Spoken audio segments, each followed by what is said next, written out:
प्रिय साधक साधिकाओं, नमस्कार। क्या होता है जब कुंडलिनी जागरण में डरावनी अनुभूतियां होने लगे? कुंडलिनी जागरण एक शक्तिशाली आध्यात्मिक अनुभव है, लेकिन यह हमेशा सुखद नहीं होता। कई लोगों को इसके दौरान डरावनी या असहज अनुभूतियां होने लगती है। कुंडलिनी जागरण में होने वाली कुछ डरावनी अनुभूतियां साधक को डर पैदा कर देती है, क्योंकि जब अचानक शरीर में ऊर्जा का संचार होता है, ब्रह्मांड की अलौकिक शक्ति उसके शरीर के अंदर प्रवेश करती है, तो कई तरह के डरावने अनुभव होते हैं। मैं रेकी ग्रैंड मास्टर विकास बिहानिया।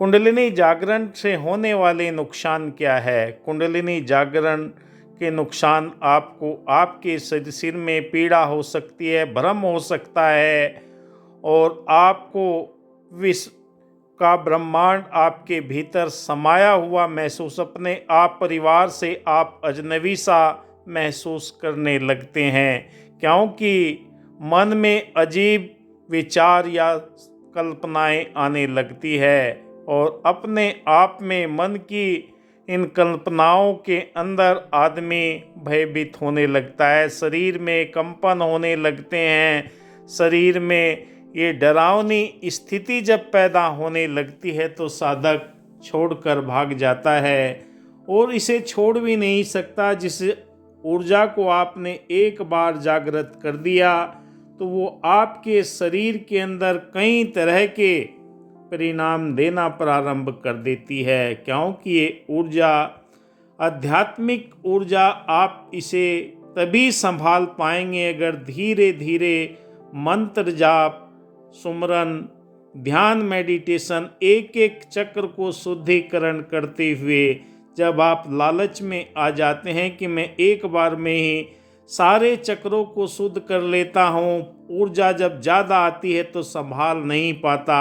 हमारा मूलाधार चक्र, स्वादिष्ठान, मणिपुर, अनहद, विशुद्धि, आज्ञा और साहस चक्र, इन 7 चक्रों का धीरे धीरे अगर आप ऊर्जा को बैलेंस करते हुए आगे बढ़ते हैं तो इस मार्ग के अंदर आपके लिए सुखदायी हो सकता है। कुंडलिनी जागरण में ऐसे कई असामान्य और कभी कभी डरावनी अनुभूतियां होती हैं, जिनका अनुभव साधक को हो सकता है या अनुभव शारीरिक, मानसिक, भावनात्मक स्तर पर विभिन्न प्रकार से आपके जीवन में प्रभाव डालते हैं, जिनमें से कुछ डरावनी भी हो सकती है। यहाँ कुछ मुख्य आपके लिए बताए जा रहे हैं कि आपके जीवन में क्या डरावनी चीज़ें आएंगी। सबसे पहले अत्यधिक ऊर्जा का प्रवाह। कुंडलिनी ऊर्जा जब रीढ़ की हड्डी के मध्य से ईड़ा पिंगला सुषुम्ना नाड़ी के माध्यम से ऊपर बढ़ती है तो शरीर में अत्यधिक गर्मी, झंझनाहट और कंपन का अनुभव होने लगता है। यह अचानक उत्पन्न होने वाली ऊर्जा का प्रवाह साधक को डरा सकता है, क्योंकि इस तरह का इसके ऊपर कोई नियंत्रण नहीं है। अगर सही तरीके से करते हैं तो ये आपके लिए सुखदायी होती है। दूसरी अवस्था आती है असामान्य शारीरिक आंदोलनों का, यानी कि शरीर आपका झूमने लगता है, इधर उधर डुलायमान होने लगता है। कुंडलिनी जागरण के दौरान साधक के शरीर में अचानक से झटके, कंपन या स्वतः ही शरीर में गतिविधियां होना प्रारंभ हो जाती है। इसे अनियंत्रित आंदोलन को कृपा कहा जाता है और यह किसी भी व्यक्ति के लिए डरावना अनुभव हो सकता है, क्योंकि इसे साधक अक्सर समझ नहीं पाता अगर सही गुरु मार्गदर्शन में है, क्योंकि गुरु पहले ही उसे बता देता है कि ये घटनाएं आपके जीवन के अंदर होंगी। कुछ साधक अपने आप ही अपने दिमाग का इस्तेमाल करके जब ये प्रारंभ तो कर देते हैं, पर जब ये डरावनी चीज़ें, अजीबो गरीब आवाज़ें, उसे दृश्य अनुभव होने लगते हैं, तब उसे डर लगने लगता है कि अब मैं क्या करूं। जागरण के समय साधक के कानों में गूंजने वाली आवाज़ें, विचित्र दृश्यों या रोशनियों का अनुभव होना। कभी कभी ये अनुभव बहुत ही सजीव तीव्र होते हैं जिसे भय उत्पन्न होता है। कभी कभी आपके पैरों को कोई न कोई खींचता हुआ दिखाई देगा या आपके शरीर के अंदर ये ऊर्जा का सोते हुए इतना तेज प्रभाव होगा कि आपको पसीने आने लगेंगे। अपने आप ही आपके शरीर के अंदर ये हलचलें पैदा हो जाएंगी। तब उसे कई डॉक्टरों के पास जाता है, ओझाओं के पास में जाता है, जो इसके बारे में नहीं जानते। वो कहते हैं कि भाई तेरा तो दिमाग खराब हो गया, मानसिक असंतुलन हो गया, क्योंकि ये घटनाएं साधक के जीवन में आना स्वाभाविक है। हमारे शरीर में 5 तत्व हैं, क्षति जल पावन गगन समीरा, छठी इसके अंदर आत्मा है। आत्मा अपने मूल की पहचान करने के लिए निरंतर गतिशील रहती है। जब आप एकाग्रता के साथ में ध्यान, मेडिटेशन, सुमरन करते हैं, प्राणायाम करते हैं, तब ये ऊर्जा ऊपर की ओर आपके शरीर में बढ़ना प्रारंभ करती है। तभी शरीर में कई तरह के परिवर्तन डरावने लगते हैं। चौथी अवस्था आती है भावनाओं में तीव्रता। कभी आपके मन में खुशी का इजहार होगा, कभी आपको गम महसूस होगा। अपने आप को एकांत में रखने की आपकी अवस्था आएगी कि मैं एकांत में बैठा रहूं, एकांत में ही सोचता रहूं, प्रभु में ध्यान लगाता रहूं। कुंडलिनी जागरण में गहरे भावनात्मक बदलाव भी होती है, जैसे अचानक से गहरा दुख, भय, आनंद या अन्य तीव्र भावनाएं एक साधक के अस्थिर और मानसिक रूप में भ्रम पैदा कर देती है, क्योंकि ये भ्रम ही इंसान को दुविधा में डाल देता है, असमंजस में डाल देता है। अगर मार्गदर्शन आपका सही है तो आपको ये परेशानी आ ही नहीं सकती। आएगी तो आप समझ जाएंगे कि ऐसा ऐसा मुझे जानकारी दी गई थी।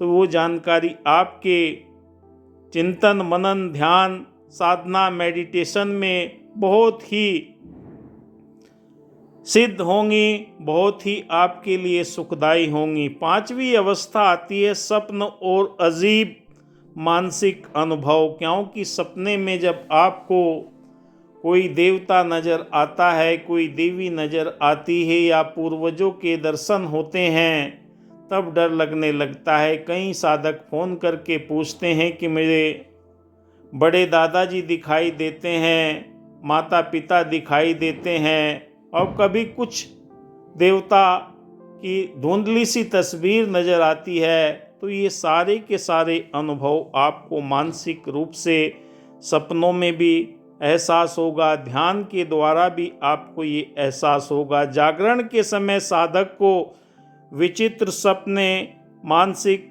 अनुभव होंगे। ये अनुभव कभी कभी इतने तीव्र और वास्तविक होते हैं कि व्यक्ति को असली और सपने फर्क करना मुश्किल हो जाता है, क्योंकि वो जागृत अवस्था में भी ऐसे अनुभव करने लगता है। कहा कि जो जो डूबे श्याम रंग तो उज्जवल होए। परब्रह्म परमात्मा की शक्ति के साथ में एकमिक होकर दया के, करुणा के, प्रेम के सारे के सारे गुण आपके जीवन में होना शुरू हो जाते हैं। भयभीत करने वाले भी, आपको कोई मारने के लिए आ रहा है, कोई जानवर आप पर हमला कर रहा है, कई तरह के ऐसे दृश्य आपको दिखाई देंगे।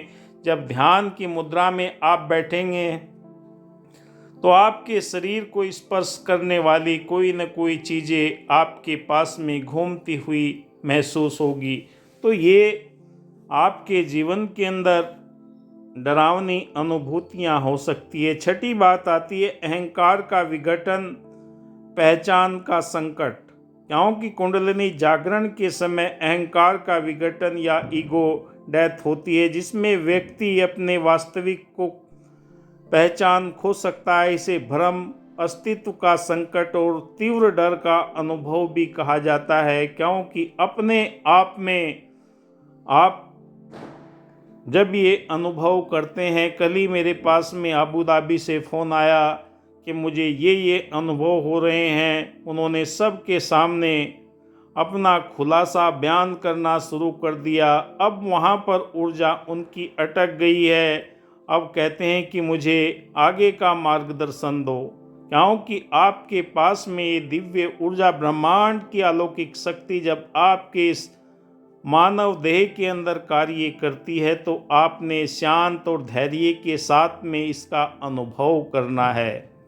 ढिंढोरे पीटने वाला कार्य अगर आप करते हैं तो आप परेशानी में पड़ जाते हैं, क्योंकि कहा कि दुनिया की दुकानों में सजावट ही सजावट है, ज़माने की मोहब्बत में बनावट ही बनावट है। ये तेरा कर्म है साकी कि तुम तक आन पहुँचे हैं, वरना हक की राहों में रुकावट ही रुकावट है। दिखावा करने का काम नहीं, अपने आप को प्रभु के चरणों में समर्पण करने का कार्य है। जो भी आप समर्पण भाव से इस परमपिता परमेश्वर को हाजिर नाजिर मानकर इसकी साधना में लगते हैं तो आपके जीवन में ये कई तरह के परिवर्तन होंगे।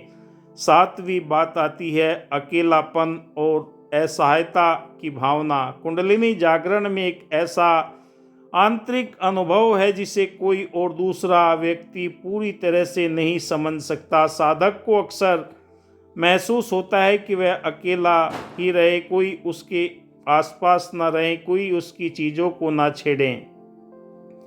तब उसके मन के अंदर यही भावना रहती है कि मैं एकांत में बैठ जाऊं, चाहे पेड़ की छांव के नीचे या अपने अलग कमरे के अंदर या कोई ऐसी जगह जहां पर कोई आता जाता ना हो।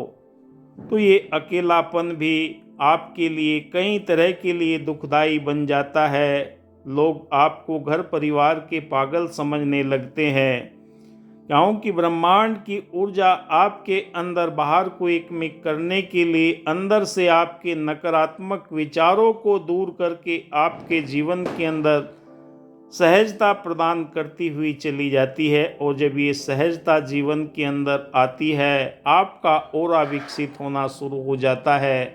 चारों तरफ ये ब्रह्मांड की तरंगे आपको हर पल हर समय आपको मार्गदर्शन करती रहती है। कुंडलिनी जागरण के अनुभव से जुड़े डर को संभालने के लिए योग और साधना में प्रशिक्षित गुरु या मार्गदर्शक का होना जरूरी है, क्योंकि वही आपको दिशा निर्देश, आपके असामान्य अनुभव का अर्थ समझा सकता है।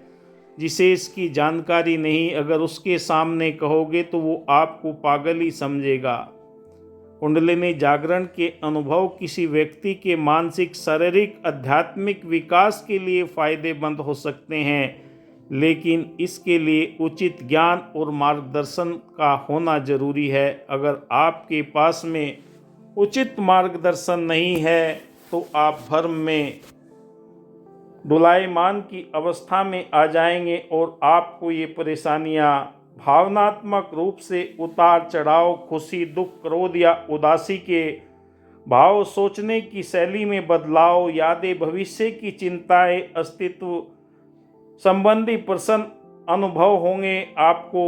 और यही आपके जीवन के अंदर वो खतरनाक मोड़ आता है। डरना स्वाभाविक है। कुंडलिनी जागरण एक गहन अनुभव है, इससे डरना स्वाभाविक होता है। ये अनुभव अस्थायी होते हैं। अनुभव एक दिन में जो हो गया वो अगले दिन आपको नहीं हो पाएगा, अगले दिन दूसरा अनुभव होगा।